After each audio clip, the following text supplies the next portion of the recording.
So this video is about the tragic story of Tituba, a pawn in the Salem Witch Trials.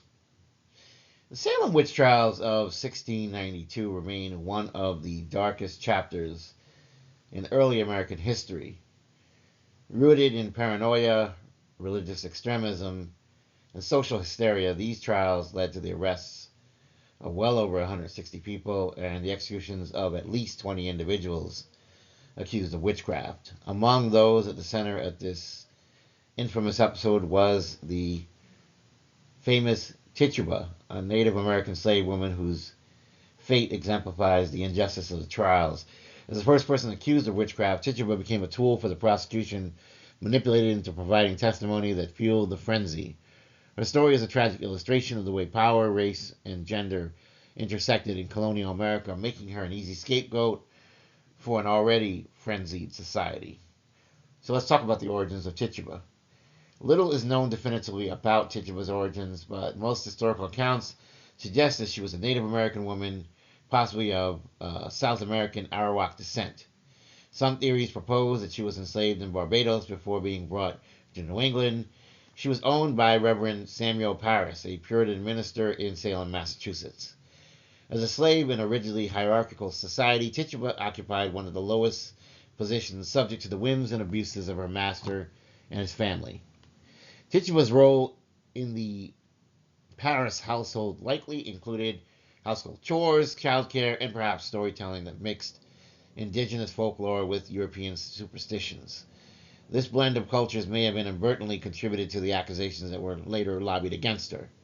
Her knowledge of spiritual practices outside of Puritan norms, whether real or imagined, made her an easy target when the hysteria of New England took hold.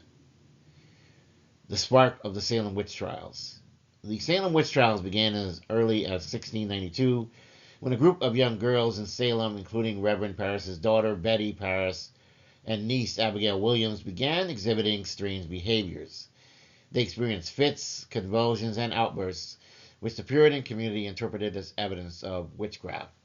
Under pressure to explain the cause of their afflictions, the girls named Tituba as one of the sources of their torment.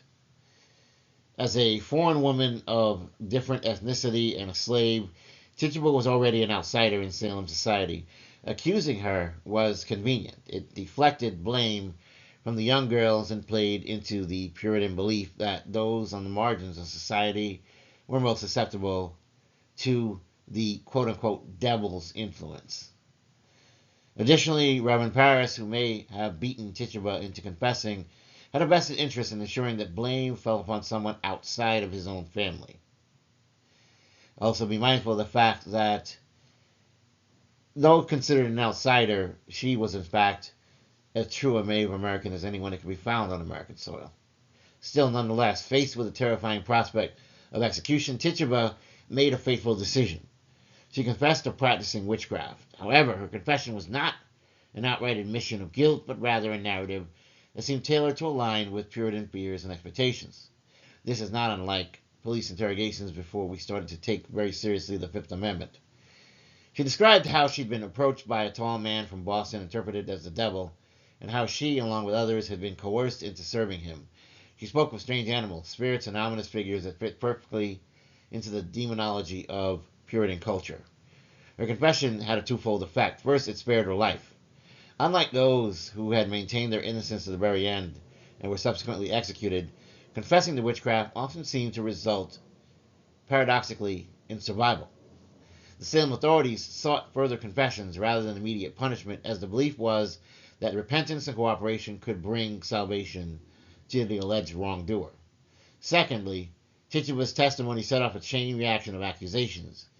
She named other supposed witches, including Sarah Good and Sarah Osborne, two other women already viewed with suspicion. With this, the witch hunt escalated as fear gripped Salem, leading to mass arrests and trials. The logic of the trials became disturbingly ironic. Those who confessed were spared, while those who denied involvement were put to death. Tituba as a pawn in a larger game. Despite her central role in launching the Salem Witch Trials, which again was not of her own doing, but just her being an unwitting pawn, Tituba did not remain a focal point for very long. Once the hysteria took hold, more and more individuals were accused, and the frenzy extended beyond the original circle. The focus shifted to prominent members of the community, including former ministers and even women of great respect and repute in the community. Tituba, having fulfilled her purpose as the prosecution's tool, was left imprisoned. Though she had avoided execution, her fate was not one of freedom or redemption. She simply remained incarcerated for over a year. No one would pay her bail, and so as a result, she languished in jail. Unlike others who had powerful family members or allies to advocate on their behalf, Tituba was a slave, meaning she had no means of securing her own release on her own. Eventually, an unknown person, possibly a new slave owner, paid her bail, and she was sold to another master. After this, Tituba disappeared from all historical records. Her life after the Salem Witch Trials remains an utter mystery, but she most likely lived the remainder of her days in servitude, never truly escaping the chains of oppression that bound her. The tragic irony of the Salem Witch Trials. One of the most tragic aspects of the Salem Witch Trials is the cruel logic that underpinned them. Those who admitted to witchcraft were spared because they seemingly admitted their role, admitted that they could be converted and turned into good people again, that salvation was for them. Whereas those who maintained their innocence were executed. And so this perverse incentive led to more and more people being accused, and many hoping to save themselves, fabricating elaborate stories of devilish conspiracies, all pointing to other people to save their own necks.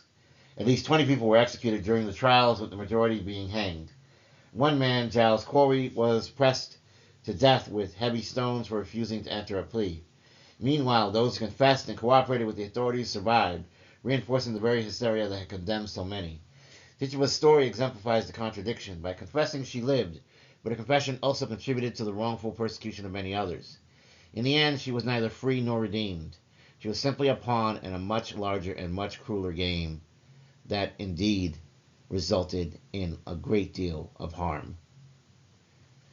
The end of the Salem Witch Trials and its enduring legacy. By late 1692, the Salem Witch Trials had begun to lose credibility. Increasingly influential figures in the colony started questioning the validity of the spectral evidence, the idea that one person's spirit could harm another, even if they were physically elsewhere.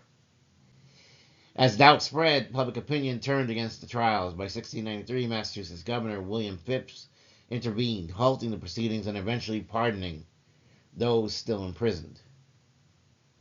In the years that followed, Salem attempted to reckon with its dark past. Many of the accused were exonerated, and some of the families received compensation for the wrongful executions. However, Tituba's fate remained obscured by history, her life never quite receiving the same acknowledgement or restitution. In conclusion, Tituba's story is one of tragedy, manipulation, and inevitably injustice.